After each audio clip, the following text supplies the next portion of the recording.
আমাদের 24 ঘন্টার মধ্যে যা দোষী ব্যক্তি তাদেরকে শনাক্ত করে অ্যারেস্ট করা না হলে আমরা দেশব্যাপী দুর্বল আন্দোলন করব। পাশাপাশি গণ অধিকার পরিষদকে তাদের এই সন্ত্রাস বিরোধী কার্যকলাপের জন্য আমরা নিষিদ্ধের দাবি জানাচ্ছি। নিন্দা জানাচ্ছি। আজকে দ্বিতীয়বারের মতো আমাদের অফিসে আগুন দেওয়া হলো, তৃতীয়বারের মতো চেষ্টা করা হলো। গত শুক্রবারও আমাদের অফিসে আগুন দেওয়ার চেষ্টা করা হয়েছে।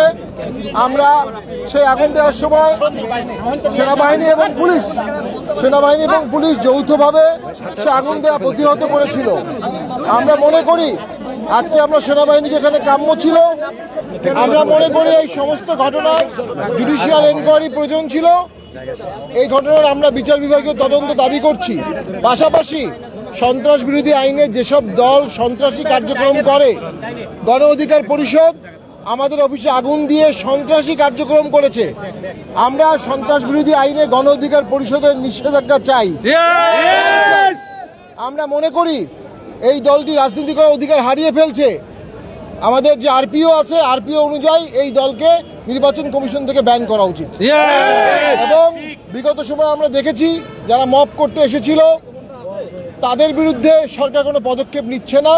যারা মবের ভিকটিম হচ্ছে তাদের বিরুদ্ধে তদন্ত হচ্ছে, তাদেরকে অ্যারেস্ট করা হচ্ছে। আমরা এই অবস্থার পরিত্রাণ চাই। রাষ্ট্র সরকার আজকে চিট ধরে গেছে। রাষ্ট্র এবং সরকার ব্যর্থ হচ্ছে নাগরিকের অধিকার রক্ষা করতে।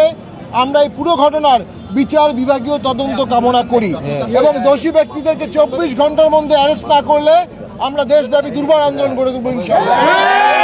যে হামলাটি হয়েছে তাৎক্ষণিক যদি যারা হামলা করেছে তাদেরকে অ্যারেস্ট করা হতো তাহলে কখনোই এই ধরনের ঘটনা ঘটতো না। সরকার এ বিষয়ে উদাসীন।